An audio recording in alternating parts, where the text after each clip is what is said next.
wabarakatuh. Saya Dedan Abdul Bedanisa dengan NIM 22031106008. Saya dari Program Studi Pendidikan Islam Anak Usia Dini, Fakultas Ilmu Tarbiyah dan Keguruan, Universitas Islam Negeri Wali Songo Semarang. Nah, di sini saya akan melakukan sharing-sharing dari salah satu topik di mata kuliah Filsafat Pendidikan Islam yang diampu oleh Bapak Profesor Dr.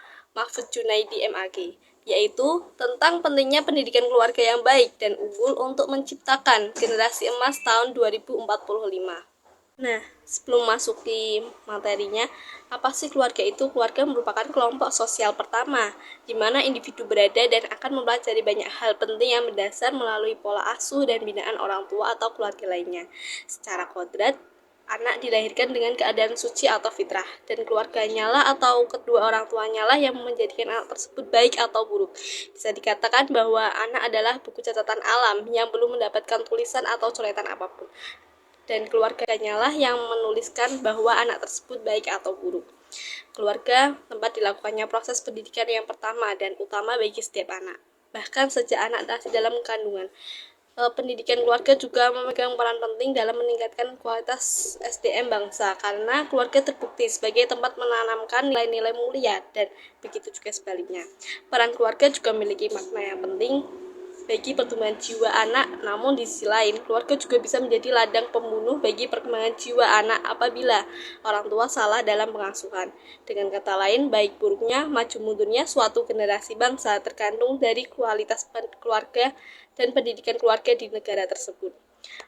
Keluarga tidak menjadi sejarah memilukan bagi anak jika saja keluarga tersebut didirikan atas dasar harmonis, karena lingkungan keluarga yang baik dan dapat memberikan suasana emosional bagi anak seperti senang, aman, disayang, dilindungi, religius akan mendukung perkembangan anak serta mendukung tercapainya tujuan yang dicita-citakan oleh anak. Lalu ada tujuan pendidikan keluarga. Tujuan pendidikan keluarga ini yang baik adalah memiliki ciri khusus, misalnya anak akan selalu mengingat dengan baik apabila kaitannya dengan orang tua. Maka kunci utamanya adalah perlakuan baik dan benar dari semua anggota keluarga. Secara umum, kewajiban orang tua terhadap anaknya adalah seperti selalu mendoakan anaknya dengan doa-doa yang baik, tidak sekali pun mengutuk anaknya dengan perkataan yang tidak baik, seperti menyerukan anak untuk beribadah seperti mengaji, sholat, menciptakan kedamaian dalam rumah tangga, dan mencintai dan menyayangi anak-anaknya, memberi nafkah yang halal. Yang pertama bisa memberikan dasar tauhid, yaitu dengan menanamkan nilai-nilai keesaan Allah dan penguatan iman kepada anak.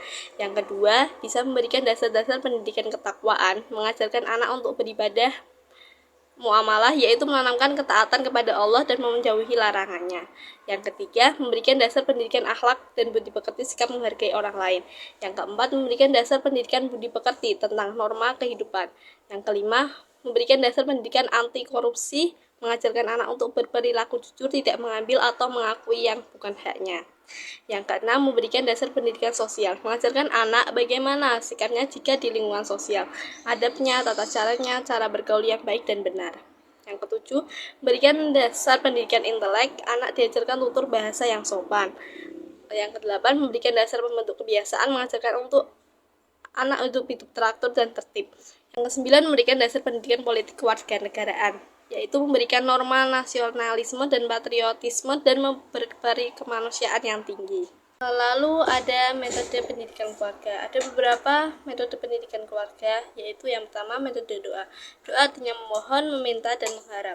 Doa sebagai metode pendidikan keluarga yang wajib dilakukan oleh orang tua dengan cara memanjatkan permohonan kepada Allah untuk kebaikan dan kemaslahatan anaknya, agar anak-anak selalu dilindungi dan dijaga oleh Allah atas semua hal yang dapat membahayakan atau merugikan diri anak sendiri, dan menjadikan anak yang soleh dan soleha berguna bagi bangsa dan negara. Yang kedua, metode keteladanan merupakan memberikan contoh tentang sesuatu perbuatan atau tindakan yang baik yang dilakukan oleh orang tua kepada anak-anaknya, dengan tujuan agar mereka dengan mudah mengikuti perbuatan yang baik dan yang dilakukan oleh orang tuanya. Contohnya, orang tua meminta anak untuk sholat 5 waktu, tetapi orang tua sendiri tidak pernah melakukannya, maka hal ini akan sulit diterima oleh anak, dan sebaliknya. Yang ketiga, Metode disiplin merupakan metode yang digunakan untuk membentuk kepatuhan agar anak menghormati dan melaksanakan suatu peraturan atau perintah yang berlaku.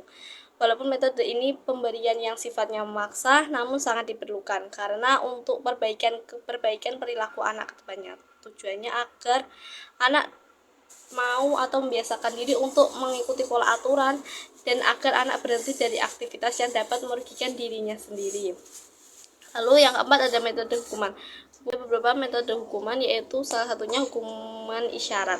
Bentuk isyarat seperti ekspresi anggota badan, mengangkat jari telunjuk, begitu contohnya. Yang lalu hukuman perkataan.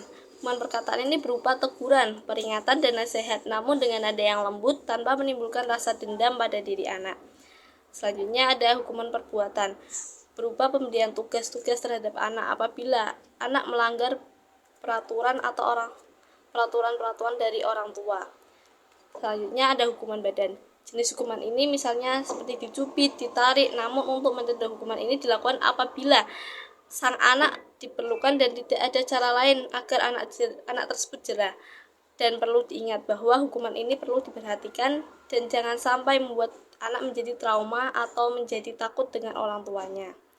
Selanjutnya ada metode ganjaran. Metode jenis ini adalah pemberian hadiah kepada anak sebagai penghargaan terhadap prestasi agar anak termotivasi dalam kegiatan belajarnya dan mempertahankan prestasinya. Selanjutnya ada aspek-aspek pendidikan dalam keluarga. Yang pertama, pendidikan akidah. Merupakan upaya yang terus-menerus menanamkan nilai-nilai kepada anak agar anak memiliki keimanan yang kuat dan tangguh. Akidah ini merupakan inti dasar keimanan seseorang yang ditanamkan sejak dini. Yang kedua, ada pendidikan ibadah. Mengenalkan ibadah juga sebagai tanggung jawab orang tua dalam keluarga, yakni berkewajiban mendidik anaknya untuk mau melaksanakan ibadah seperti sholat, puasa, zakat, dan lain-lain. Yang ketiga, pendidikan membaca Al-Quran. Orang tua memiliki kewajiban untuk mengajarkan Al-Quran kepada anaknya, dimulai dengan bacaan qiraati terlebih dahulu, mengenalkan huruf-huruf hijaiyah, dan kalau semisal ortu ingin anaknya lebih banyak pengalaman, bisa diajarkan melalui TPQ atau taman pendidikan Al-Quran. Ini ada yang keempat, pendidikan akhlak. Orang tua memberikan pengajaran kepada anak-anak tentang akhlak yang baik kepada Allah, Rasul, sesama manusia, serta kepada dirinya sendiri. Karena akhlak merupakan alat yang dapat membahagiakan seseorang di dalam kehidupan di dunia maupun di akhirat. Baik, keluarga merupakan tempat buayan anak untuk melihat cahaya kehidupan pertamanya. Adapun ungkapan bijak yang dikemukakan oleh seorang psikologi dari Barat, yakni Dorothy Lawnall, tentang pentingnya pendidikan dalam keluarga, yaitu jika anak dibesarkan dengan celaan, dia akan belajar memaki. Jika anak dibesarkan dengan permusuhan, dia belajar menentang. Jika anak dibesarkan dengan cemoohan, dia belajar tentang rendah diri. Jika anak dibesarkan dengan rasa malu, dia belajar merasa bersalah. Jika anak dibesarkan dengan dorongan, dia belajar percaya diri. Jika anak yang dibesarkan dengan toleransi, dia akan belajar penyabar. Jika anak dibesarkan dengan pujian, dia belajar menghargai. Jika anak dibesarkan dengan penerimaan, dia belajar mencintai. Jika anak dibesarkan dengan peneguhan, dia belajar menyukai dirinya sendiri.